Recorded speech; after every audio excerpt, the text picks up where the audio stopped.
Texto escrito por un viajero en el tiempo. España, la fractura interminable. Guerra, dictadura y memoria. 1902-1975. Y La larga víspera. Crisis y modernidad frustrada. 1902-1931. El siglo XX español se inauguró bajo el signo de una melancolía imperial y una modernidad incompleta. El desastre del 98 no fue solo una derrota militar, sino una crisis moral y estructural. España había perdido su imperio ultramarino y con él, la ilusión de grandeza que durante siglos había enmascarado su atraso económico y político. El sistema de la Restauración, erigido sobre el pacto entre las élites liberales y conservadoras, funcionaba mediante un delicado equilibrio de caciques, elecciones amañadas y un liberalismo aparente que nunca arraigó en la sociedad real. Bajo la superficie de la monarquía constitucional de Alfonso XIII, se incubaba un conflicto de clases, territorios e ideas. El país era un mosaico de desigualdades: campesinos sin tierra en Andalucía y Extremadura, burguesías industriales en Cataluña y el País Vasco, un proletariado urbano en expansión, una iglesia omnipresente y un ejército que, tras las humillaciones coloniales, veía en la política civil un espacio de redención y dominio. España no había completado su revolución burguesa ni su modernización agraria. El capitalismo avanzaba, pero sobre una base rural y semifeudal. Los primeros años del siglo fueron un laboratorio de tensiones: el regeneracionismo de Costa, la Semana Trágica de 1909, la crisis de 1917, la huelga general, la agitación obrera y la violencia política crearon un ambiente de inestabilidad endémica. La monarquía respondió con represión o concesiones parciales, incapaz de ofrecer una reforma integral.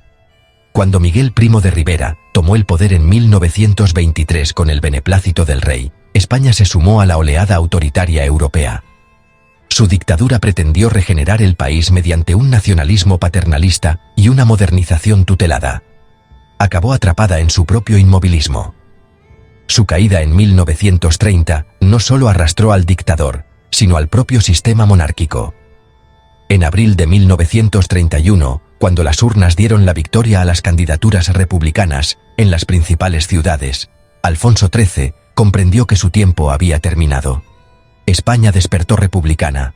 Un nuevo régimen nacía con promesas de redención social, justicia y modernidad. Segundo, la Segunda República.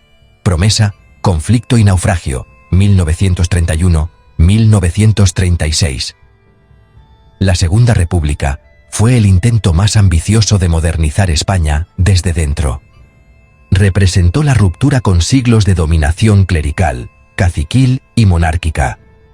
Su Constitución de 1931 encarnaba un ideal de ciudadanía moderna: laicismo, sufragio universal, descentralización regional, reforma agraria y educación popular. Por primera vez, la historia española parecía reconciliarse con Europa. Pero aquel proyecto nació en un país fracturado. La derecha conservadora, la jerarquía eclesiástica y parte del ejército percibieron la República como una amenaza a su mundo.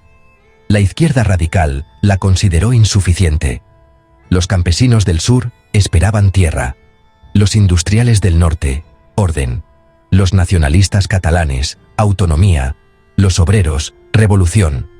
La República intentó ser muchas cosas a la vez y terminó atrapada entre fuerzas irreconciliables. Las reformas de hazaña, la reducción del poder militar, la secularización de la enseñanza, la reforma agraria, despertaron resistencias viscerales. La quema de conventos de 1931, la insurrección anarquista, los disturbios campesinos y la oposición de la CEDA transformaron la política en un campo de batalla. La derecha vio en la República el preludio de una revolución bolchevique. La izquierda interpretó su derrota electoral de 1933 como una traición. El ciclo se cerró en 1936, cuando el asesinato del diputado monárquico José Calvo Sotelo sirvió de pretexto al ejército para iniciar el golpe de Estado. España entraba en el siglo XX por la puerta del infierno. 13. La Guerra Civil, la nación desgarrada, 1936-1939. El golpe del 17 de julio de 1936 dividió al país en dos mitades que ya no volverían a reconocerse. En el bando sublevado, el ejército, la Iglesia y las fuerzas conservadoras se unieron bajo el mando del general Franco. En el bando republicano, una constelación de partidos de izquierda, sindicatos y milicias improvisadas defendía el orden legal. El enfrentamiento, más que una guerra por el poder, fue una lucha por el sentido de España. La violencia fue inmediata y total. Desde el primer momento, la guerra adquirió una dimensión internacional. Alemania e Italia acudieron en ayuda de Franco. La Unión Soviética y las brigadas internacionales apoyaron a la República. Francia y Reino Unido, temerosos de provocar un conflicto mayor, optaron por la no intervención, que en la práctica significó abandono. La guerra civil fue, antes que nada, un ensayo del gran choque ideológico europeo entre fascismo y comunismo. Guernica, símbolo de la barbarie moderna, fue reducida a cenizas en abril de 1937. Madrid resistió heroicamente, mientras la República se desgarraba en luchas internas entre comunistas, socialistas y anarquistas. Franco consolidó su autoridad, fundiendo en una sola organización la Falange y el carlismo. Su retórica de cruzada nacional y católica transformó la guerra en una misión providencial. En 1939, con la caída de Barcelona y Madrid, la República se hundió. Los vencedores proclamaron la paz, que no era más que silencio, un silencio impuesto sobre un país en ruinas, con cientos de miles de muertos, presos y exiliados. España se convirtió en una inmensa fosa moral, donde la reconciliación era imposible. Cuarto. El nuevo Estado, la victoria del miedo, 1939-1959. El franquismo nació de la guerra y se legitimó por ella. El régimen se proclamó heredero de una cruzada, no de un conflicto civil. El enemigo no era un adversario político, sino el anti-español. En ese mito fundacional residía su fuerza, la victoria como redención y el terror como pedagogía. El nuevo Estado se definió como católico, autoritario y centralista. Las leyes republicanas fueron abolidas, las lenguas regionales prohibidas, los partidos disueltos. La represión fue sistemática.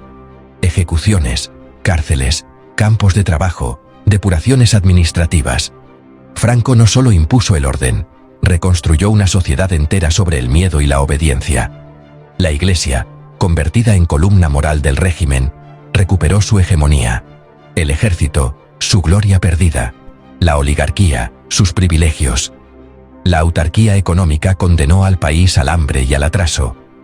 España vivía aislada del mundo, mientras Europa se reconstruía tras la Segunda Guerra Mundial. Pero la Guerra Fría lo cambió todo. A partir de 1953, los pactos con Estados Unidos y el Vaticano rehabilitaron internacionalmente al régimen. La dictadura sobrevivía no por su legitimidad, sino por su utilidad geoestratégica. El franquismo se adaptó. Sustituyó la retórica falangista por la tecnocracia, cambió el fusil por el balance contable. Los ministros del Opus Dei reemplazaron a los viejos militares. La censura se suavizó. El turismo trajo divisas y apariencias de modernidad. España se transformó sin cambiar de amo. B. El desarrollismo y la erosión del régimen, 1959-1975. El Plan de Estabilización de 1959 inauguró una década de crecimiento económico que alteró la fisonomía social del país. Millones de españoles emigraron a Europa o a las grandes ciudades. El turismo convirtió a España en escaparate del Mediterráneo. La clase media emergente soñaba con un SEAT 600 y vacaciones en la costa. Pero bajo esa prosperidad se mantenía un régimen sin libertades, sostenido por la policía, la censura y el miedo. Los años 60 fueron de aparente normalización. Franco envejecía, pero el sistema se perpetuaba mediante lealtades personales y un inmenso aparato burocrático. La represión seguía siendo selectiva, pero eficaz. Sin embargo, las transformaciones sociales minaban el edificio. Una nueva generación de universitarios, obreros y religiosos cuestionaba la legitimidad moral del franquismo. El Concilio Vaticano II, las protestas obreras, las huelgas mineras y la irrupción del nacionalismo vasco y catalán anunciaban un cambio de época. El atentado de Carrero Blanco, en 1973, fue el principio del fin. La muerte del hombre fuerte del régimen dejó al caudillo sin sostén político. Cuando Franco murió en su cama en noviembre de 1975, lo hizo aferrado a un país que ya no le pertenecía. Dejó tras de sí una España distinta, más moderna pero aún temerosa, cargada de deudas morales y silencios. Sexto. Epílogo. Memoria y herencia. La guerra civil y el franquismo no fueron solo acontecimientos históricos, fueron una fractura cultural y moral que aún define la identidad española. La transición democrática, iniciada en 1976, se construyó sobre el Pacto del Olvido, un silencio que permitió la convivencia, pero también la desmemoria. Las generaciones posteriores heredaron un país libre, pero construido sobre heridas no cerradas. La historia de España en el siglo XX es la de una modernización interrumpida, de un país que quiso ser Europa sin dejar de ser sí mismo. La guerra civil fue el punto de inflexión de una larga crisis estructural. El conflicto entre tradición y modernidad, fe y razón, campo y ciudad, unidad y diversidad. Franco representó la victoria provisional de un orden antiguo, pero su muerte abrió la puerta al retorno de la historia. España no fue la excepción, sino el espejo extremo de las contradicciones del siglo. En ella se condensaron los dilemas de la modernidad europea: ideología, violencia, memoria. La fractura interminable no es una herida que se cierra con decretos ni con aniversarios, sino una conversación pendiente entre los vivos y los muertos. Epílogo. Al cerrar este viaje, recuerden, la historia no es un tribunal, sino una lámpara que ilumina, no absuelve. España aprendió a vivir después del miedo, pero aún habla con sus sombras. Una memoria justa, ni amnesia ni venganza, es la condición de una ciudadanía madura.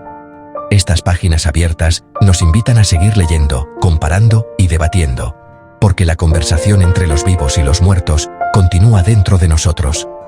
Bibliografía: Paul Preston, El Holocausto Español, 2011. Helen Graham, La Guerra Civil Española, una breve introducción, 2005. Julián Casanova, España dividida en dos, Historia de la Guerra Civil Española, 2013. Santos Juliá, Historia de las dos Españas, 2004. Stanley G. Payne, El régimen de Franco, 1987. Hugh Thomas, La Guerra Civil Española, 1961, ediciones revisadas. Enrique Moradiellos, 1936. Mitos de la Guerra Civil Española, 2004. Sin dejar de ser la misma. Fin.